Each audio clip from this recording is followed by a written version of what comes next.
kind of a hot take for you. Give me your hot take all over my face, baby. Karma is a bunch of fucking BS, let me tell you. No, it is 100%. You're completely right. God. So I got a little story for you. This happened, I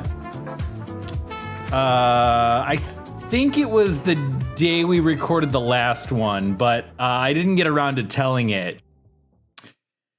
So, you know, I'm not a big believer in karma, but, you know, it doesn't mean that you shouldn't do the right thing anyway.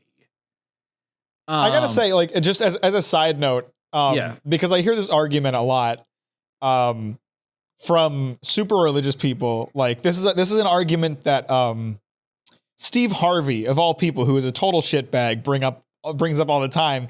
He's like, if you don't believe in the Bible, then how can you tell what's right from wrong? And it's like, because I'm not a fucking asshole. That's how. Right. You don't have to read a Bible or believe in God to know not to be a dick. Yeah, you can still have a moral compass and not be a Bible thumper. Right, like that dude is mad religious and has cheated on multiple wives. Like, is the Bible really telling him right from wrong there? Yeah, for real. That's the pot calling the kettle black. Yeah, but that's my side note. Back to your story. Okay, so I'm in one of my accounts for work, and it's a drugstore. So it's got, you know, a pretty small parking lot. Not a lot of cars in it. You know, it's not like I'm in a big grocery store that's got, you know, like 200 cars in the parking lot. There were maybe like 10. So I go in and I needed to walk in the back room.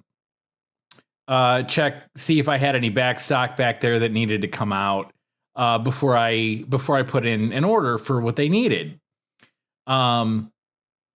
And at this particular drug chain, they have an alarm on their back door.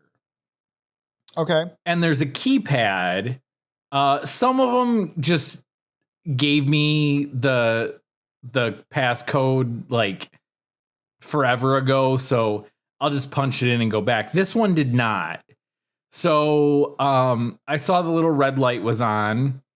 So I walk up front to the cashier, the only employee that I saw, to ask if I could get let in the back. So while I'm standing there waiting, while she's ringing a customer up, I look and I see a $5 bill on the ground. And my thought is, this isn't mine. I'll pick it up and give it to the cashier. Pretty logical line of thinking. Yeah. So I pick it up. I wait. The person leaves. I go up to the cashier and I say, you know, first of all, I found this $5 in the ground. I just wanted to give it to you. And she says, "Oh, thank you." And then I let her know that I'm a vendor and I'd like to get into the stock room. So she goes back, she lets me in. Literally not even 3 minutes later, I hear over the PA, "Would the owner of a black Ford Fusion please come to the front?"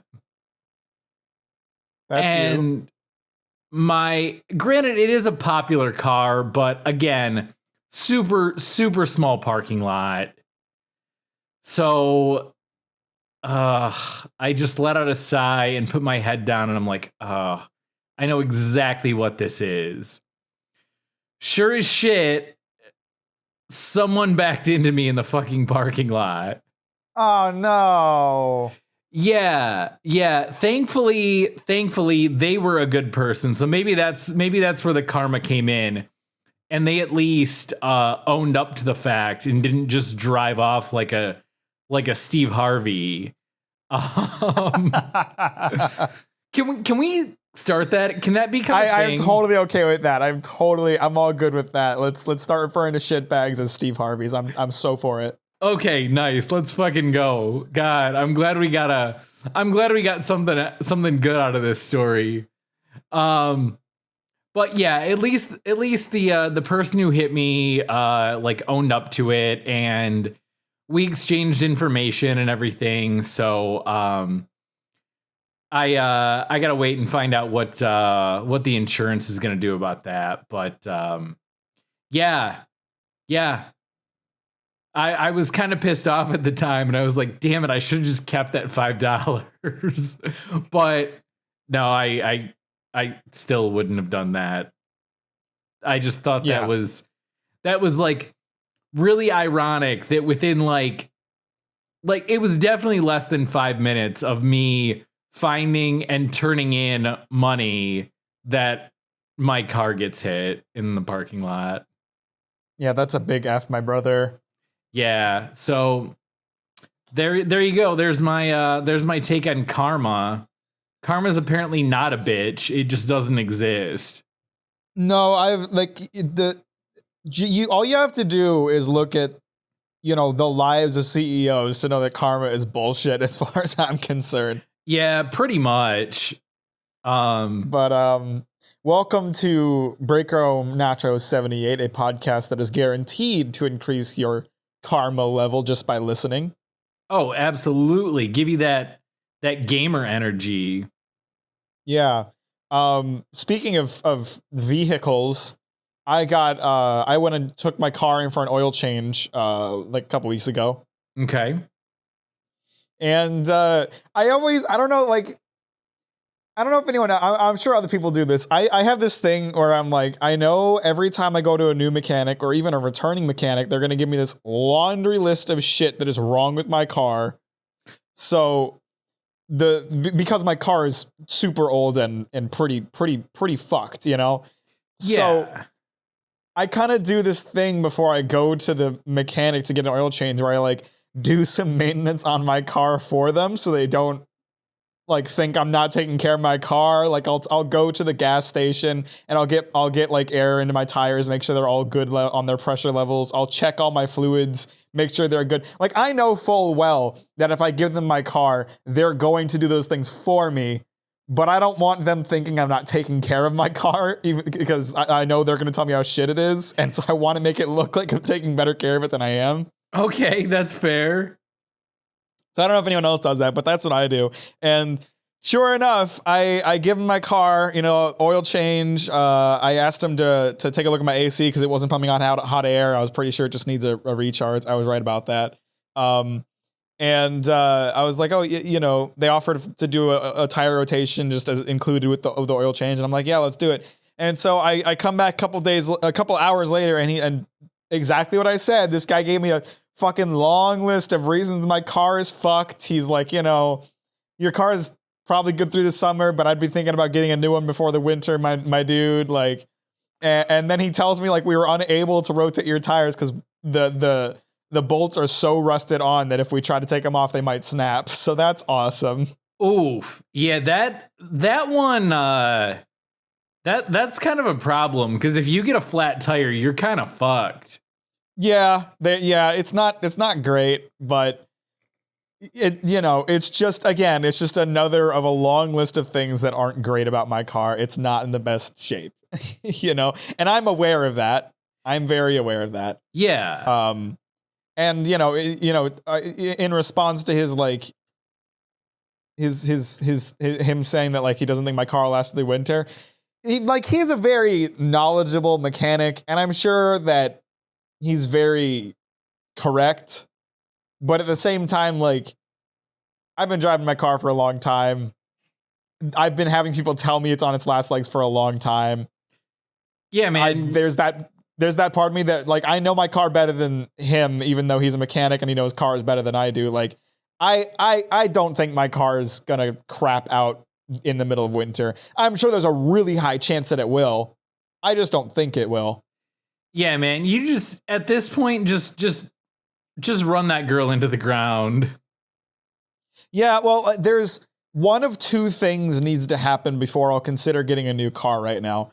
The first is that I move out of my current apartment into a cheaper one because my current apartment is too expensive and I hate it anyway. So when my lease is up, I want to move to a new apartment and I want to hopefully find a cheaper place.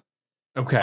Or I need to pay off some debt that I accrued from moving, which I'm making good progress on doing, but it's still going to be a bit before it's like paid off. So that's kind of my stance on it. Like, yeah, I know my car's fucked. Yeah, I know I need a new one.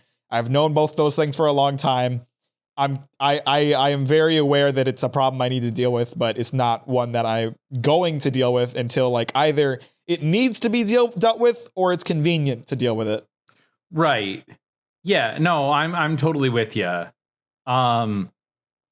Before I started leasing my vehicles, I was the exact same way. Like I would go in and get like, you know, whatever, an oil change or I don't know, something else minor done, and they would, you know, give me that like 8-page list of things that needed to be replaced, and you know, it ended up totaling like 3 times what my truck was worth. So it was like, yeah, my dude, I'm just gonna run this into the ground. It's really not worth it.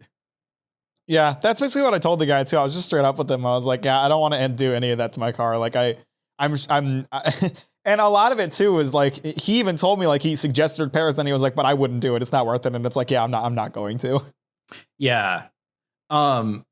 Hearing your story about him telling you that if they try to take the lug nuts off to rotate your tires, that it might like break off. During one of the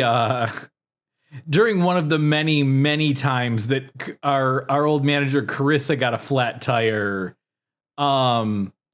she wasn't able to get the lug nut off. That I blame on user error, not 100%. Not so much the actual vehicle itself, but apparently in an effort to try to get it off, she was like standing and jumping on the lug wrench. That's an easy way to break the bolt. Or the tire iron, I guess. Yeah, and she for sure snapped at least one, if not 2 of the bolts off of her wheel. Yeah, that sounds about right. That sounds about right. Yeah. And the thing is, like, with a flat tire, like, I'm almost positive that, like, basically everyone's car insurance covers, like, roadside tire change. Like, you just gotta, like, call them up and wait for a tow truck to come, which isn't convenient. But if you're in a Carissa situation, like, fuck it, just call that number and have someone come out and change it for you. Like, they'll put that spare on. They're better than it than you are, most likely. Although on the flip side, are a mechanic. if she really did have as many flat tires as she claimed, she should have been like a goddamn NASCAR pit crew at changing those things. True. That's very true. She had plenty of chances to form that experience. Yeah. Do you remember the time that she, God, how many times do you think she said she had a flat tire? It had to be like 5 or 6 at least. I think that's being optimistic. Yeah. And I remember one time she said that she couldn't come in because she had 2 flat tires. Okay. Yeah, sure. What did he say? At the same time. To be fair, one time I did, I was coming back. This was probably, I don't know, 8 years ago, I'll say. I was coming back from St. Patrick's Day weekend in Chicago. It was like Sunday night, and I had to work on Monday. And it was like 10 o'clock at night. I want to say we were like into Indiana, almost back into Michigan. and sure as shit hit a pothole and did in fact get 2 flat tires. Ugh. So it is entirely possible. But it is not very likely. Just don't trust her. I don't trust that it happened to her per se. Yeah. There's no way in hell that happened to her. She just didn't want to come to work that day. That's my take on the tire changing situation. Actually, there is something else I want to say. I'm what's the word I'm looking for? I'm a fairly talkative person with most. You're telling me. Yeah, right. With a fair amount of strangers that I come in contact with, like if I can strike up a conversation with someone and I got nothing better to do, fine. But getting my oil change is the one time that I become like the world's biggest introvert. And for that reason, I've been going to the exact same place to get my oil changed for probably like 5 years now. Because that way I can just go there, and if they ask me like, oh, do you want the full synthetic or the synthetic blend? I'll just be like, just give me what I got last time. Or they've like stopped asking me and just automatically give me what I got last time. And I am 100% okay with that. That is not a decision I want to be pressured into making. Yeah, it's one of those things where like, I know like it's much less of a thing than it used to be, but there's like this stigma surrounding mechanics where like they're going to try to rip you off, right? Yeah. And I go to Midas. Like I go to this huge company that has like a really good reputation. I know that's not what's happening, but I'm always like afraid that's going to happen. So I never want to like give off the era that I don't know a goddamn thing about my car, even though I absolutely do not. Right. Yeah. So I'll never like, I'll like listen to them intently and nod and smile as if I know what they're talking about. And I won't ask a lot of clarifying questions. And it's probably not a great way to deal with my car. Yeah. I mean, when I got my last oil change, I don't know, it's been, a month or so. They were like, your air filter's pretty dirty. Do you want us to change it? And I'm not super mechanically inclined, but I am definitely more mechanically inclined than most. I have, with the help of my dad, I've performed a full like brake job on a vehicle. So I have a decent idea. Brake job on me. Oh, a Breakroom Nachos job, more like it. God, that was really bad. Thank you. No, but like I can change an air filter. Like anybody can change an air filter. It's really not hard. There's a couple. I did that before I moved. Yeah. So it's like if I can do it, anybody can do it. I fucking suck with cars. Yeah, it's like super easy. But there was one time. Also, you can like just take a vacuum hose to it and get a decent amount of it cleaned out and get maybe another oil's change worth out of it. But that's another topic for another day and time. I went in once and they were like, your oil filter or your air filter is really dirty. You need a change. And I was like, well, I'm here. Like, all right, yeah. Like, how much is it? And they wanted to charge me like goddamn $60 for an air filter. And oh hell no. Yeah, an air filter's like $10 or $15 probably. So, right, like yeah, charge me $50 for the 10 minutes this is gonna take you. That's an overestimate too. Yeah, yeah. That 10 minutes probably includes like driving to the store and going to get the air filter. Like it's about as hard as like filling your gas tank. It's really not hard at all.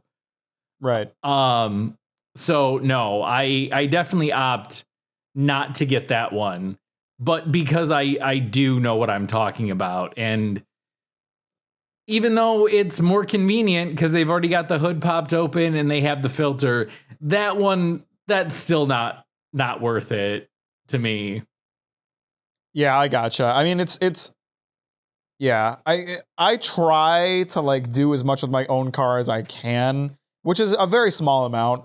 So like, I mentioned that my car, my AC wasn't really pumping out any cold air, and that wasn't great right at the start of the heat wave. I was really wanting that to get solved. So I was like, hey, can you guys look at my AC and see why I wasn't doing a thing? And I had a feeling it was just because it needed to be recharged. And I looked up a tutorial on it, and it's like really easy to recharge an AC. But what they ended up doing, and it was really smart on their part, was like checking the AC was like the super expensive part, but then actually recharging it costs about as much as me just buying the can myself. And that's clearly intentional.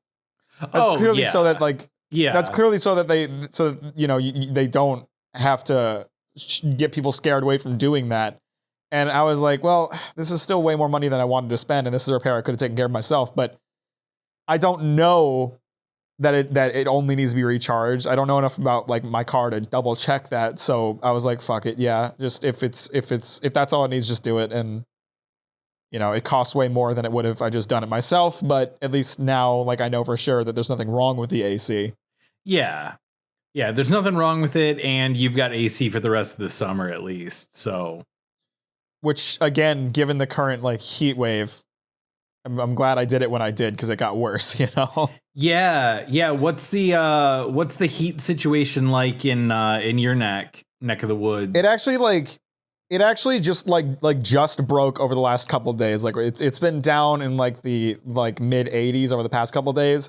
But it was in like the 90s to almost 100 for like a solid week and a half, and it was pretty miserable. Yeah, we've been having like pretty extreme heat here most of the summer. Like it's currently 85 degrees, and it's 6:00. It's getting later on in the day, but the high tomorrow is like 95. It's gonna be roasty toasty here, so not at all looking forward to that one, I can tell you. Oh yeah, it's pretty rough. I feel bad for parts of the world that are less acclimated to it. Like I guess it's been a real problem for the Europeans, because especially like the British, a lot of their homes don't have ACs because they don't have heat waves like this as much. Yeah. So like they're really struggling with it because they're ill-equipped for it. It's like Texas dealing with the snow. Right. Yeah. I've seen stories of like people passing out in Europe from the heat. People have died. Apparently. Yeah, that's a real thing. People die. But not Steve Harvey, apparently. Nope. No, karma should dictate that he be gone from this earth. Yes. I'm glad you brought up England. It made me think of Europe in general. Got a little bit of news. Our boy Bradley is with his family on vacation. He's been there, I don't know, probably a week already. His good old parents Ty and Judy, and his sister Emma. And his boyfriend Anthony. I think there might be a few other family members there, and they've spent some time in France, including Paris.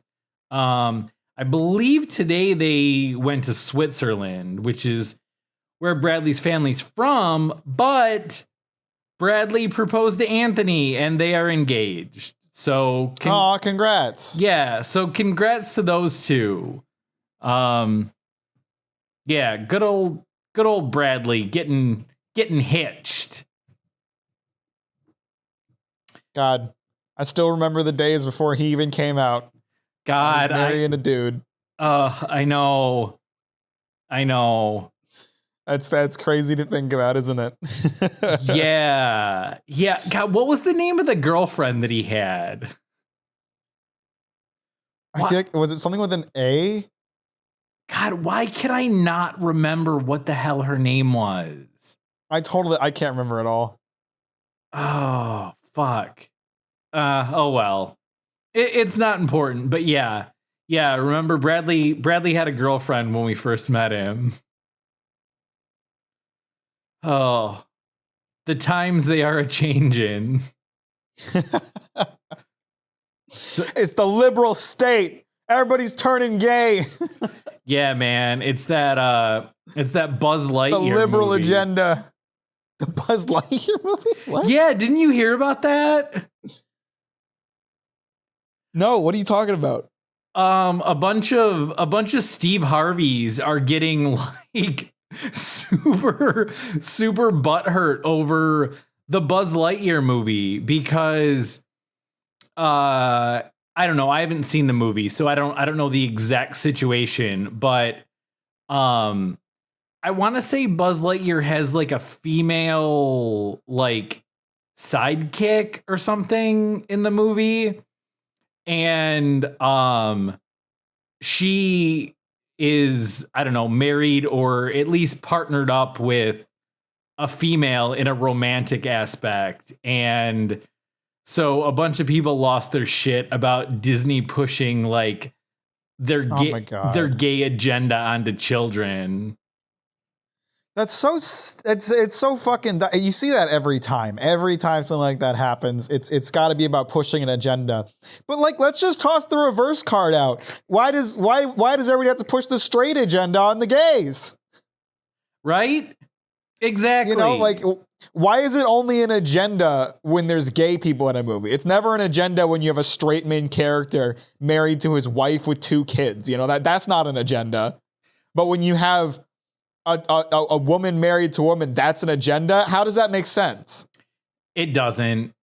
It's just, yeah, it's just a bunch of conservatives being conservatives. A bunch of bigots being bigots. Yeah, man. Yeah, I first learned about it from like a Facebook post from someone I went to high school with, and they were like, we gave Buzz Lightyear a chance, but now we're done with Disney now. Like, come on. Get over yourself. Fucking let them be done. Like, who cares? They're fucking stupid, you know? No, like, there's so much stupid crap like that. Like, did I talk about the One Piece live action movie on this podcast at some point? I believe you mentioned that it was going to be a thing, but I don't. Other than that, I don't think you've given any kind of update. Well, so it's not out yet, but they've slowly, you know, revealed more and more about it. You know, they've shown behind the scenes stuff. They revealed the cast, and people are mad about certain parts of the cast. So, like, for example, and this is the dumbest shit I've ever heard. There's a villain in One Piece named Arlong, and they cast a black actor to play Arlong, and people are mad about it.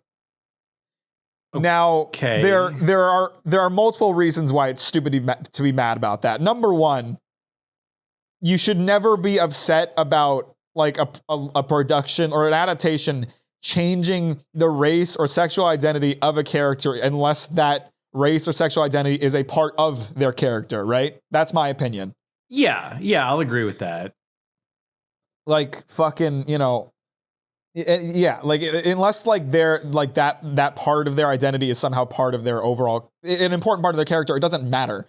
But it's especially stupid with Arlong for 2 reasons. Okay. Number one, Arlong is a fish man. fishmen in One Piece are a fish-human hybrid, and basically their existence in One Piece is largely an allegory for racism. They are constantly being like subjugated and enslaved and discriminated against by humans in One Piece. And like a big part of the message of their existence is like, this is fucked up and not okay.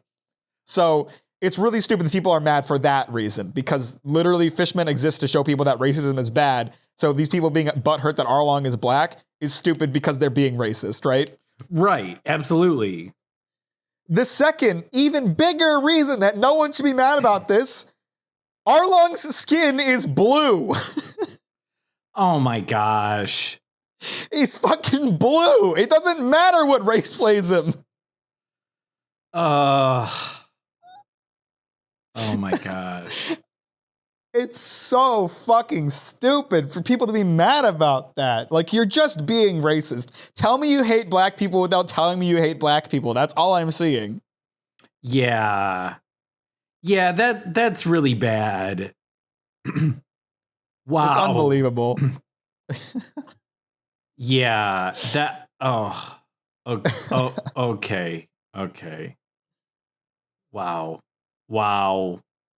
I don't even know what to say about that, because like it's unbelievable, isn't it? Like it sounds fake. It sounds like I'm making it up. Yeah, like it's not like, what did you say the character's name is? Arlong? Yeah.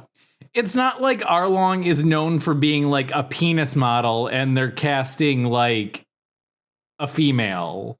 Like, you know, it's not an integral part of the character. Like, wow. Right. And that's the funny thing too. Like, being a fishman is an integral part of Arlong's character. He is very like, he's kind of like the product of that fishman hatred in the One Piece universe. Like, he, because of how he was treated as a fishman, hates humans and subjugates and enslaves humans as retaliation. So, you know, they couldn't take Arlong and make him a human because him being a fishman is an integral part of his character. Right. But he's fucking blue, dude. Like, his skin color is not important to his character at all. Yeah. In fact, if any, it makes more sense to cast a minority to play that character. It does. It really does. Wow. People are fucked, man. I know. People are just It drives me crazy that people can be so unbelievably bigoted and just feel justified in that. Yeah. Ugh. Where did society go wrong? Humans just want something to hate sometimes, I think.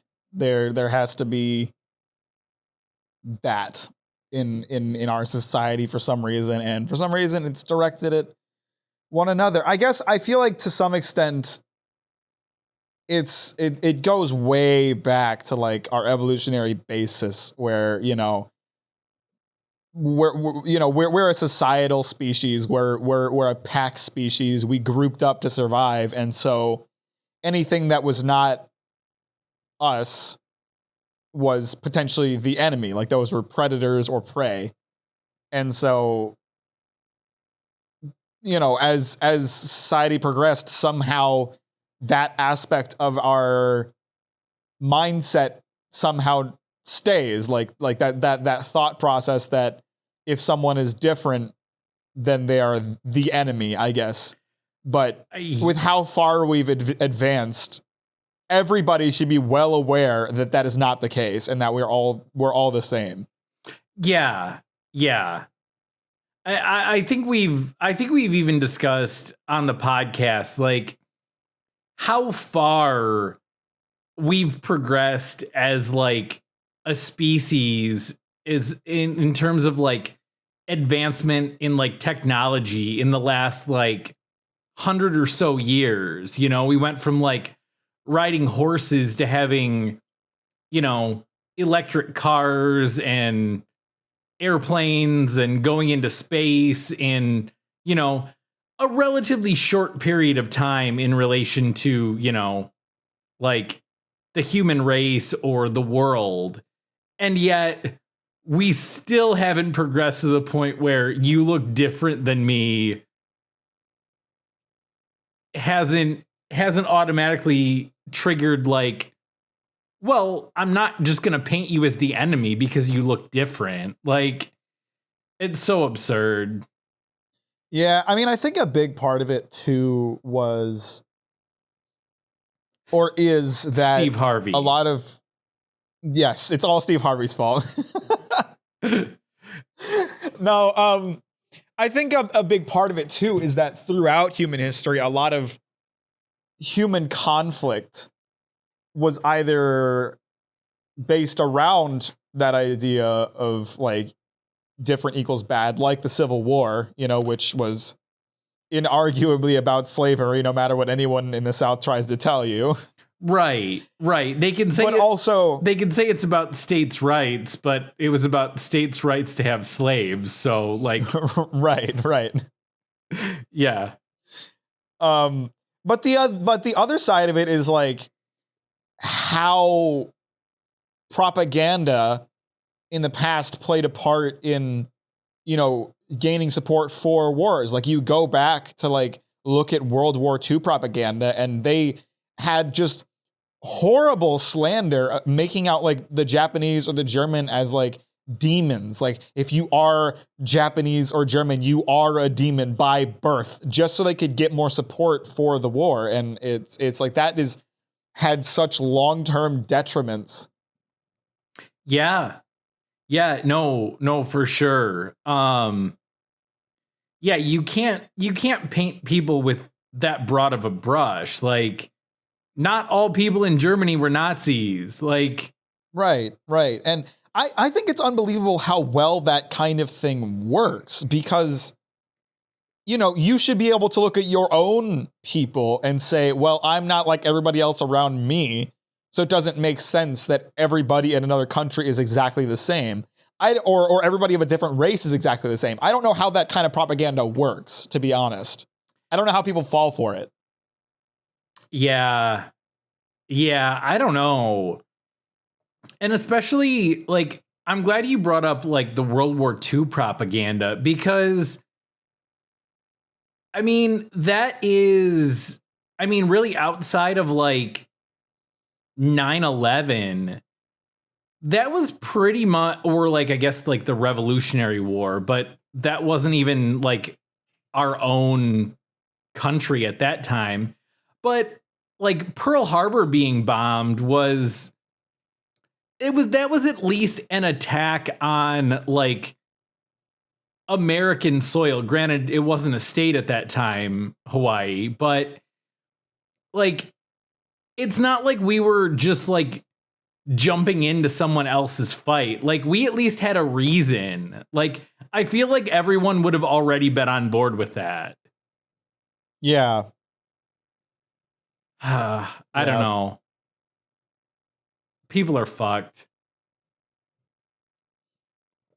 I think that is like there are with anything there's upsides and downsides, right? Like there are downsides to like the technological age, and especially like the advent of the internet. But one of the things that I think is great about like the advent of the internet and the advent of like easily being able to communicate with people on the other side of the world is I think it's impossible for them to, you know, create that kind of propaganda again, because there's so much transparency now. Like there used to be, you know, back in like World War times, like there used to be like this complete control of information where the government could tell you, oh, every Japanese person wants to kill every American, but now those people have an easy voice and an easy way to reach across the waters and say, no, we don't. Right. Yeah. So not to defend that the propaganda back in the day, but it's more understandable that people would believe it then. Yeah.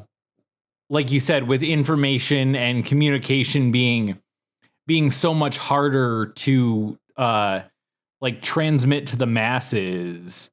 Like how hard would it have been for them to just pretend Pearl Harbor happened? Like obviously we know that it did, but how hard would it have been for them to just pretend it happened and people would have just believed it because they would have had no means by which to like easily look that up themselves, you know? Right. And especially because not only because they couldn't look it up, but I mean, it was on Hawaii. Like it was an island on the other side of the world. Like Hawaii is so far from the mainland. It's not like, it's not like New York City got bombed and, people from New Jersey or Pennsylvania could be like, well, I'm going to go see for myself. Like, right. Yeah. Yeah. They had so much control over information like that. And over time, as technology has advanced and information has become more easily accessible, that control has really been stripped away. And I think that's a really good thing. Yeah. Yeah. Although, a lot of the people who are in the camp of believing that, like Disney has an agenda, they also believe that the media is censoring everything and playing into that same agenda, but that's a whole that's a whole other issue. It's nearly impossible to convince them otherwise because like there's just no way to prove that. There's no way to prove it, but at the same time, I think we may have talked about this on a different podcast. Like it's unbelievable to believe the idea that a large enough group of people could all keep the same secret without it getting out. Like it just doesn't happen. Yeah. Yeah. No. Like video games get leaked all the time. Like shit gets leaked constantly. It's very hard to keep information private, even on really simple things. So when it comes to like major national news, you're not just gonna, have hundreds of people all agree to like fucking lie and it's gonna work. There's going to be a whistleblower every time. Yeah. Yeah, for sure. Not to interrupt. I don't know if this is being picked up in our conversation, and I don't know if you're going to be able to hear it on the cast at all, because it's not having it's not really picking it up that much, but the fucking demon spawns that live above me, the I'll call them the new ones. They've only been there like maybe 2 months. They are running around and jumping and making so much noise that even when I'm not talking, the microphone is picking up the sound of them jumping. Oh no. It is so fucking bad, and it's every goddamn day. I'm sorry, bro. That sucks. Yeah. Yeah. I can tell you I'm not hearing it, but Discord has a noise gate automatically, so that might be why. I really don't think you'll be able to pick it up, but like just watching the mic level, I can see it like just go up a tiny bit when they're running around, and I think that in itself is enough to give you an idea how loud it is. You should go up there and shoot them with guns. That really probably needs to happen. God damn. Probably doing the parents a favor, honestly. Yeah, right? Before we get too many weeks separated from the event, you had a captain's kitchen a couple weeks ago, didn't you? Yeah, I did. It went really well. It did.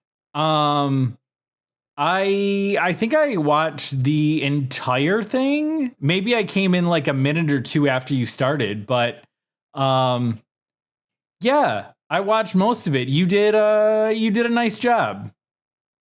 Yeah, I made a mezzi rigatoni with tomatoes and mozzarella. It was really good. It was one of those. It was a dish that like a coworker told me about it, and I was like, that sounds really fucking good. Even though it's like a ton of like just like tomatoes in a dish, which I don't normally like, but it just sounded so good that I had to try it. And it fucking was. It's like you have to, you take Roma potatoes, peel them. Tomatoes. Did I say potatoes? I always fucking do that. You take Roma tomatoes and you peel them. You then dice them up and mix them with chopped herbs. Then you prepare pasta and you heat up some oil until it gets up to shimmering. And then you pour the hot oil over the tomatoes and mix it all together. And then you toss in some good old mozzarella balls. And it was fucking fantastic. Like the oil did this incredible thing where it like drew out all this like incredible like tomato flavor. And it just had this incredible, like it was such a strong flavor and mixed with like the warm mozzarella. It was just, it was so fucking good. Yeah. Yeah. I really, really think I need to try that. That looked pretty epic. And it wasn't that hard either. No. Yeah, like you could easily make that without a recipe and just kind of like eyeball the amounts. Oh yeah, totally.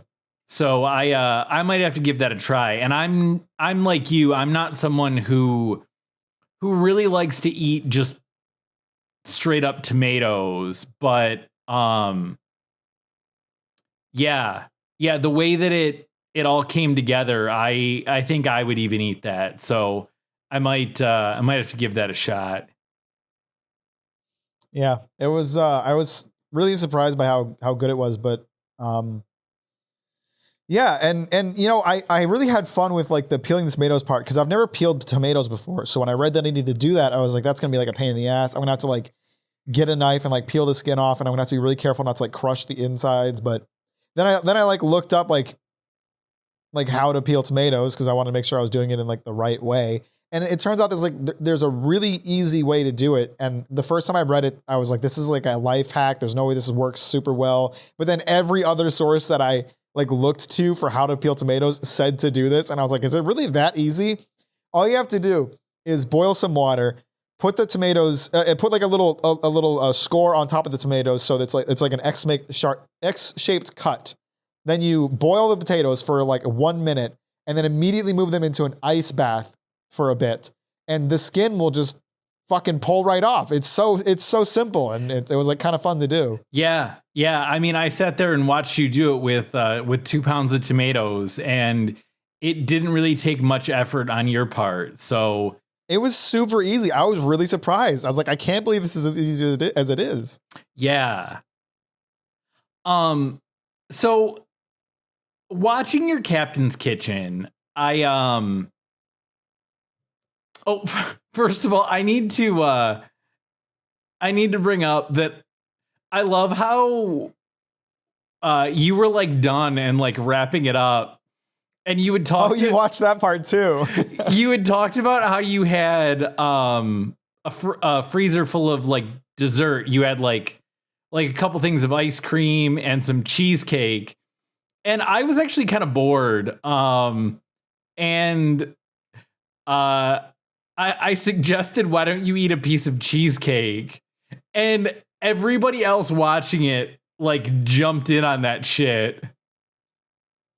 Yeah, it was funny. So a lot of the time, you know, if I don't get great viewership, then I've mentioned it before, like streams are always a lot more fun when I have like a pretty good viewership going on. Yeah.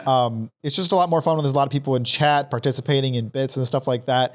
So if I'm playing a game and there aren't like a ton of viewers in it, I'll just like, you know, if I'm done with the game, like I'll just end the stream. But a lot of the time, if I finish a stream and the chat is still pretty active, I'll just like stay on stream and keep chatting. And I've had times where like I'll play the game for like 3 hours and then I'll just sit there and talk for like an additional 2, and it's really fun. I love doing that kind of thing. And so I finished cooking, and you know, the recipe didn't take that long. It was only like a 2-hour part of the stream that I was actually cooking, maybe less.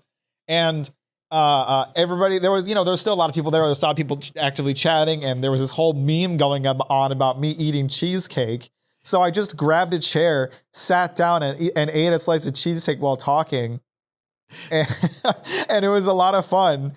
And then I had been having this issue all stream where like my switcher kept like turning off the audio, and I would have to activate and deactivate and reactivate it in OBS to like get the audio back. So I was like, oh, I don't really have a lot more to talk about, but they didn't want me to end the stream. So I was like, the next time the audio cuts out, that's when we'll end the stream. So I just kept talking until eventually the audio cut out, and I was like, all right, sweet, bye. But I love doing that kind of thing where I just get to like sit there and talk or do something weird for a while after the stream ended. Yeah, it was a lot of fun. Chat was really active. I was enjoying it. So I'm glad you kept going. Yeah. Well, I really like doing that kind of thing because, again, like my favorite part of like the streams is like interacting with my chat. It's like the most fun part.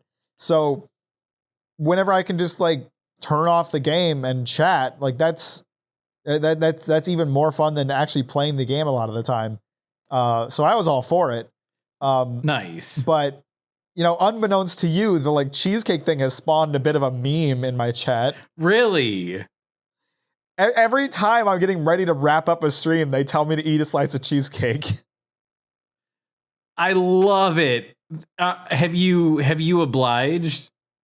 No, because I told them, I was like, I can't make this a regular thing on the channel because cheesecake ain't cheap, and I don't want to keep buying cheesecake to satisfy your desire to watch me eat cheesecake. That would be kind of like a funny bit where like you end every stream eating a piece of cheesecake. If I could afford it, I'd be all for it. I fucking love cheesecake, but that shit ain't cheap. You should start making your own. That's true. I could do that. Next Captain's Kitchen, you're making cheesecake while wearing a maid's dress. Probably. Oh man. So while I was watching that Captain's Kitchen, I had a bit of an observation, and you may have heard this question. It's fairly popular. It's been floating around the internet and radio and such, much in the same way as the one you hate, is a hot dog a sandwich? But oh boy, here we go. Yeah, well, now hold on. I it's not so much the actual question that I'm going to pose to you. Cuz I think like 99% of people all have the same answer. So it's not really a huge debate. But the question is, what is your favorite burner to use on the stove? Bottom right. Yeah. Yep. And I noticed that during the stream. And it's also, well, you and I've sent memes. You and I've talked about this before. Like you and I've sent memes to each other about this. Yeah. Well, yeah, I'm sure we probably have. Like I said, it's floated around the internet a lot. But the thing that I think is interesting is that it is also my favorite burner. One, because that's one of the large burners on my stove. I've got 2 large and 2 small. But yeah, me too. But I like the front right or bottom right, if you will, for the fact that it puts the middle ground in between the burners where you have the spoon rest to the left of whatever you're cooking. And I'm left-handed. So I can just set it down on the left side. I don't have to like reach over. So to me, it's a little bit weird that it seems like everyone likes that bottom right, even though the majority of people are right-handed. I mean, in my case, I have counter on the right side of my oven, so I can just put my spoon on the right side of the oven. I mean, I do too, but I mean, I think a lot of people keep their spoon rest on top of the stove. Is that not a thing? I don't know. I haven't run a poll. Well, that's our next poll. But I thought it was interesting, not so much the burner that you chose, but the fact that I like that burner for a completely different reason, and a reason that I would think would make using that burner inconvenient for a lot of people. But I just I was curious what your take was on that. I don't have a reason for it. It's just like the one that I default to. I think it's just there's something in our brain that conditions us to default to that one for whatever reason. Yeah. I don't know, maybe I just like grew up watching like my mom and dad use that burner, because I know that was like the default burner growing up. So maybe just through observation, I learned that was like the one to use. But yeah, I didn't, it never really crossed my mind that it was easier for me to use that one until I was watching Started thinking about it. Yeah, and gave it a little more of a deep dive. So yeah, that question I think has a little more functionality to it than just debating what category a hot dog falls into. Debating semantics is a dumb fucking question. Yeah. It certainly can be, although people do get very heated over that. Well, anyway, what do you got going on for the rest of the week? Rest of the week. I've got a supplier in town on Thursday. So we've got my sales team's got like a work meeting with the supplier at a pretty decent restaurant here in town. So nice. Thursday will be pretty lit. My boy Brian will be there, so hopefully something good comes out of that. But actually, speaking about, by the way, I think that's all I've got going on the rest of the week. Kind of boring. Nice. But speaking about having a supplier in town, it's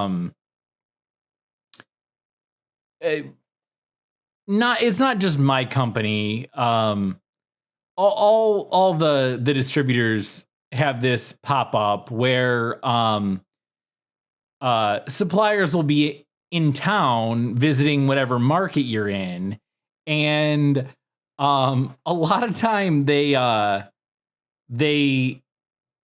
like to meet the sales reps and do like a ride along where you like drive them around to some of your accounts, and they like see your territory and they talk up the product to the account. Sure. And typically my accounts don't usually suit these type of things very well. Our biggest accounts, our biggest supplier, they're like, they used to work for our company. Those brands pretty much sell themselves. So they don't do ride-alongs with us, but sometimes we'll get someone like directly from a winery out in like California, like in town, and they wanna see what the market looks like. And this was a couple months ago. My boss was like, "Hey, so come July, I want you to take part of the ride along." And I'm like, "Oh fuck!" Like, oh, this is a lot of pressure. Like, this is make the company look good. Yeah, make the company look good. Like, where can I take this person? And they want you to they want you to take them ideally to places that, you know, like either have the product, some of the product already and love it, or take them to some place that doesn't have the product so that we can sample it with them and they can really talk it up and we can make some sales out of it. Well, makes sense. I had a couple of the items in a couple of my accounts, and they sell really well at one of them, and the rest of them like do not move. Like they've just sat there for like over a year, like not selling.